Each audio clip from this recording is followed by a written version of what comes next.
सारी दुनिया आपको, आपके जितने भी फॉलोअर हैं सब आपको खान सर बुलाते हैं। अब तो आप बता दीजिए आपका पूरा नाम क्या है खान सर? एक्चुअली क्या है कि एक शिक्षक के लिए खुद के नाम से ज्यादा मायने रखता है कि उसके द्वारा पढ़ाए गए लड़के देश का नाम रोशन करें यहाँ पर। तो वो लक्ष्य मेरे लिए ज्यादा इंपॉर्टेंट है, हमको अपने से नहीं ज्यादा मतलब नहीं। वाह। मैं खान सर के बारे में बता दूं कि इनका यूट्यूब पे जो एजुकेशनल चैनल है उसके 17 मिलियन मतलब 1,70,00,000 फॉलोअर्स ज्यादा हैं। है, हैं? ज्यादा है। अब 19 हो गए। 19 हो गए? बाप रे, क्या बात है, वाह। तो लॉकडाउन से पहले सर 30,000 थे। हाँ। एकदम लॉकडाउन के बाद जितनी आपकी सब्सक्रिप्शन बढ़ी है उतनी तो ओटीटी प्लेटफॉर्म्स की नहीं बढ़ी जितनी आपकी बढ़ गई। ये नेक काम की शुरुआत कैसे हुई थी खान सर? लॉकडाउन से पहले हम लोग ना ऐसे फिजिकली क्लास में ज्यादा पढ़ाते थे। अच्छा जी। क्लास में भी बहुत भीड़ रहती थी, लड़के पढ़ नहीं पाते थे। मजबूरी हो गई लॉकडाउन के बाद यूट्यूब पर पढ़ाना, क्योंकि दूसरा कोई ऑप्शन ही नहीं था। और हमको भी नहीं समझ में आया कि लोगों ने क्यों इतना ज्यादा सब्सक्राइब करते गए, क्योंकि हम तो वैसे ही पढ़ा रहे थे जैसे पहले पढ़ाते थे वहां पे। तो बस ये रहता है कि लड़कों को पढ़ाई से रिलेटेड उसको डाउट ना रह जाए कोई भी, क्योंकि जब हम लोग पढ़ते थे ना तो सबसे पीछे आते थे, हम लोग क्लास के पीछे बैठते थे। हम लोग मान लिए थे कि ये लोग बहुत अच्छे पढ़ने में, हम लोग का तो कुछ नहीं हो सकता है यहाँ पे। और घर वालों को भी लगता था तो जीव ले ला, कैसे भी काम चल जाएगा।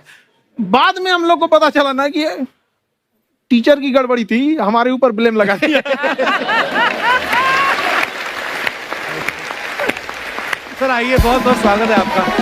वाकई एक्चुअली अगर पढ़ाने का तरीका इतना सरल हो, आसान हो, जैसे ना सर मुझे बचपन में ना मुझे हिस्ट्री का पढ़ने का बड़ा मजा आता था।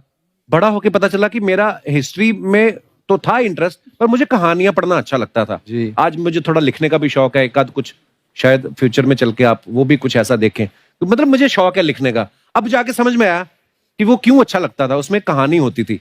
तो ये नहीं हमें पढ़ाया, हमें रट्टा मरवाते थे। तो ये जो आपका ये जो तरीका ये बहुत ही बढ़िया है। काश हमारे समय में भी ऐसा होता, यूट्यूब पे अच्छे अच्छे शिक्षक होते।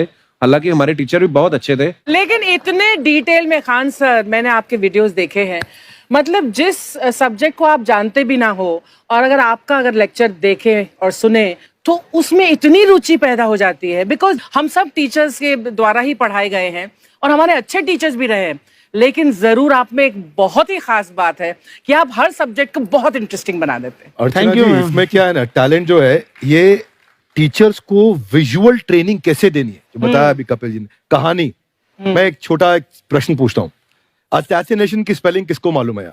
लोग बिलीव नहीं करेंगे लेकिन मुझे मालूम है।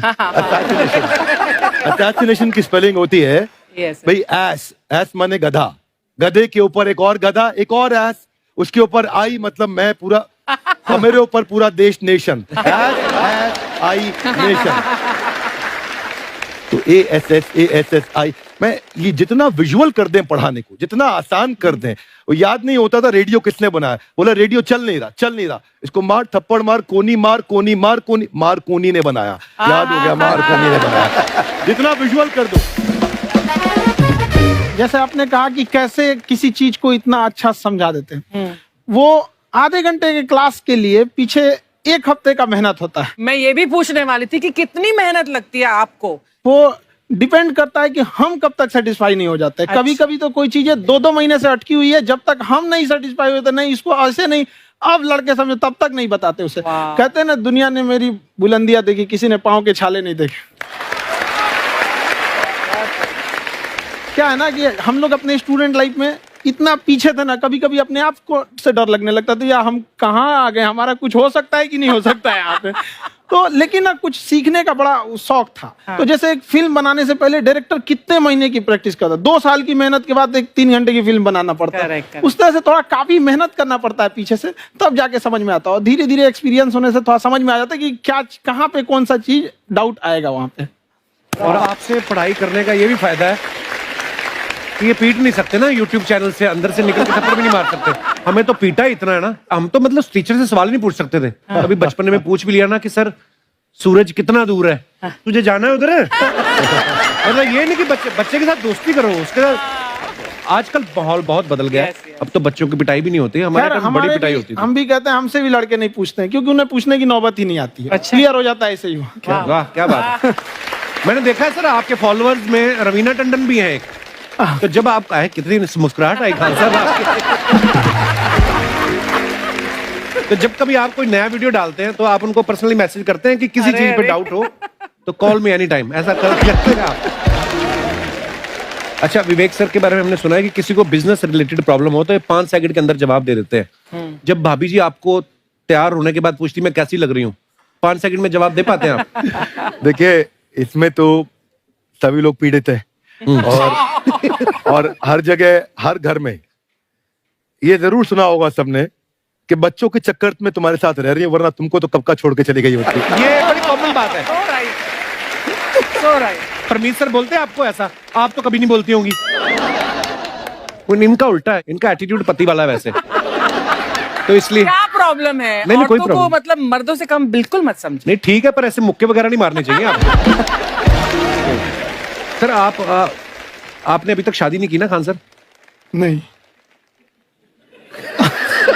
इतने पॉपुलर हो गए आप, आपका सेंस ऑफ ह्यूमर इतना अच्छा है, तो बड़े सारे प्रपोजल तो आते होंगे आपको। अभी तो इधर कुछ नहीं है सर। खान सर पर्सनल सवालों का जवाब कम देते हैं। अच्छा, जैसे हम शादीशुदा लोगों को देखने के बाद हमको थोड़ा सा और अच्छा, कई बार ना इंसान ज्यादा मोटिवेशनल स्पीकर्स को सुन लेना तब भी कंफ्यूज हो जाता है। कोई कहता है बड़े सपने देखो, गाड़ी लो, बैंक बैलेंस बनाओ। कोई कहता है कि इच्छाएं नहीं रखनी चाहिए, ये दुखों का कारण है। हम किसकी सुने गुरुजी? सुने सबकी, करे खुद की। जो दिल से निकले। दिल से निकले, क्योंकि जो सुनते हैं हम कई बार सुनते हैं और उसको खुद की प्रोसेसिंग करते ही नहीं है, और जब दूसरों की बातें सुनकर बिना प्रोसेस करके फॉलो करने लगते, उसी को तो हम अंधश्रद्धा कहते हैं। बिल्कुल। उसको प्रोसेस करे, अपने दिल से जो रेजोनेट होता है उसको सोचे और फिर करें। मम्मी सुना, मेरी मम्मी के आगे डॉक्टर फेल है। मम्मी की जो सहेली ऑन द स्पॉट इसके साथ बैठी है, और इनको अगर कोई प्रॉब्लम है, फॉर एग्जाम्पल कोई शुगर की प्रॉब्लम है, तो उन्होंने जो बोल दिया वो अंतिम सत्य है। ले मैनू फलानी कहती है, ऐ खाड़ो तो ऐ हो जाता है। ये सवाल मैंने आपके लिए पूछा था mummy. I want to ask Khan sir कि आपका एक एपिसोड था ट्रेन के बारे में, कि ट्रेन में ऐसा क्यों होता है, शुरुआत में ऐसा हुआ था, ये यहाँ पर बोगी के लिए ये कनेक्शन, तो ये सोर्स क्या होते हैं आपके, कहाँ से आपसे ढूंढ सुन के लेंगी, लाते उसके हैं? बाद खुद का चैनल शुरू करेंगी। कुछ चीजें तो ऐसे डायरेक्टली मिल सकती हैं, और नहीं तो वहाँ ऑन द स्पॉट जाके वहाँ पे पूछ लेते। जो वर्कर होते हैं ना, उन लोग को ज्यादा आइडिया रहता है, उन लोग से वो पूछ लेते हैं कि ये कैसे काम करता है, तो वो ज्यादा कोशिश करते हैं कि हम किसी चीज को खुद से अगर जाने रहेंगे तो ज्यादा अच्छे से डिलीवर कर सकते हैं। तो कई बार वहाँ यार्ड वगैरह में भी चले जाते हैं पता करने के लिए। लेकिन बहुत इंटरेस्टिंग था। हवाई जहाज पर भी बनाइए। आप कहती हैं तो एक उस पर भी बना ही देंगे। बहुत शुक्रिया जी। अच्छा सर, कई बार ना माँ बाप भी, जो मैं ये कहूंगा कि उनकी गलती होती है कि अगर बच्चा आपका 4-5 साल का है, आप शुरू से उसके मन में डालना शुरू कर देते हो कि ये तो इंजीनियर बनेगा। हो सकता है बाप इंजीनियर हो, वो चाहता है कि जरूरी तो नहीं है। अब मेरे पिताजी पुलिस में थे जी, मेरे मामा सब आर्मी में थे, मैं अकेला इस फील्ड में निकला है, मुझे ये चीज अट्रैक्ट करती थी। ये कहाँ तक सही है सर? जी मेरे हिसाब से तो बच्चों पे कभी प्रेशर नहीं डालना चाहिए, लेकिन साथ ही साथ हमको ये भी देखना चाहिए कि जैसे एल्बर्ट आइंस्टाइन ने एक बहुत अच्छी बात बताई थी, अगर एक खरगोश हो, एक बंदर हो, एक हिरन हो, एक शेर हो और एक मछली हो, उन सब को आप एक कतार में खड़ा कर दीजिए और उन सब के लिए एक ही टेस्ट हो कि आप पेड़ पे सब लोग कैसे चढ़ पाए। बहुत खूब। ओके, अब सबको एक टेस्ट कैसे दिया जाए? मछली तो आत्महत्या कर लेगी सोच के कि मैं तो कोई पास ही नहीं होंगी, ये मछली कैसे पेड़ पे चढ़ेगी? राइट। लेकिन कई बार ऐसे हो गया ना कि एजुकेशन सिस्टम ऐसी बन गई कि बस ग्रेड्स हो गए, सब्जेक्ट्स पढ़ने हैं, Right. जो भी किया है, और वो भी जरूरी है, लेकिन वो करते करते बच्चों की जो इंटरेस्ट है, बच्चों की जो पैशन है, उसमें उनको एंकरेज करना बहुत ज्यादा जरूरी है। एक पिताजी एक बार अपने बेटे को ऐसा चाटा मारे जोर से, तो पड़ोसी ने पूछा क्यों मार रहे जी? बोला कल रिजल्ट है इसका। कल रिजल्ट? तो बोले रिजल्ट कल है ना साहब, तो आज क्यों मारने? कल बाहर गाँव जा रहा हूँ, कल का काम आज निपट के करता हूं। कहने का मतलब ये है कि आप देखिएगा कि अगर आप बच्चों को अपने कॉम्पिटेंस के हिसाब से नहीं देंगे तो ये चाटे खाते रहने पर फेल ही होते रहेंगे। बहुत खूब। ओके। अच्छा, विवेक सर का एक कहना है कि बच्चों का अगर 95% से ज्यादा मार्क्स आते हैं वो भी खतरनाक होते हैं। 75 से 85% वाले जो बच्चे होते हैं लाइफ में बड़ा अच्छा करते हैं। अच्छा। कभी किसी पेरेंट्स ने आगे कहा है कि आपकी वजह से मेरा 95% वाला बच्चा 75 पे आ गया? नहीं, बेसिकली 95%, देखिए स्कूल में जो पढ़ाई हो रही है, जो बताया, वो classroom based conceptual theoretical approach है। और उसमें बच्चे को क्या चाहिए, एक कॉन्सेप्ट होता है कि जिस सब्जेक्ट में 10 में से 3 आ रहे हैं उस पर फोकस करने की जगह वहां फोकस करो जिसमें 10 में से 7 आ रहे हैं, ताकि उसका सुपर स्पेशलिस्ट बने। पर वहां सब कुछ पोर किया जा रहा है। तो 95% के चक्कर में, 98% के चक्कर में अपनी ओवरऑल डेवलपमेंट कर नहीं पाता है। और ये पुराने पैटर्न्स के कारण हमारे यहाँ बच्चे डेवलप नहीं हो रहे हैं। और पैटर्न्स इतने मजबूत हैं, तो मैं ये लोगों को बोलता हूं कि बच्चे को जो उसको आता है, जो उसको भाता है, जो बाजार चाहता है, जब इनका कॉम्बिनेशन बन जाता है तो बच्चा इतना सफल हो जाता है कि उसके मुकाबले कोई और खड़ा नहीं हो पाता। क्या बात है, बहुत अच्छी बात। मैं देखो, ये पुराने बिलीफ तोड़ने जरूरी है।